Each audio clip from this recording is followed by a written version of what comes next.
কুলুপটা যেখানে প্রস্তাব করলো, প্রস্তাব করে পানি লইতেছে, দেখি তো ব্যাপারটা কুলুপ লইলো কিনা আজকে একটু দেখি তো।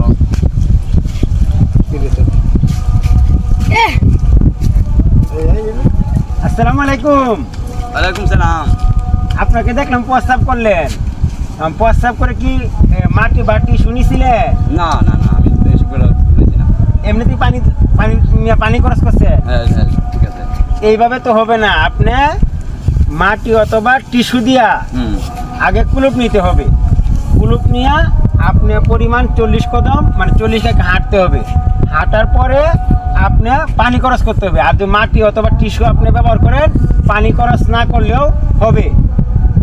আর আপনি এটা তো ঠিক করেন নাই। আর যদি আপনি টিস্যু কুলুপ না নিয়া যদি আপনি পানি খরচ করেন, তাহলে আপনার শরীরে প্রস্রাব পড়বে, আর প্রস্রাব পড়লে শরীর পাক হবে না। আর পাক না হলে আপনার নামাজ ইবাদত কিছুই কবুল হবে না।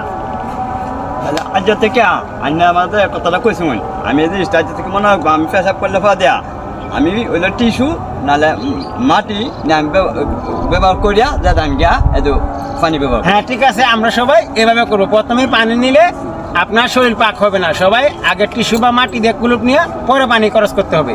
আসসালামু আলাইকুম।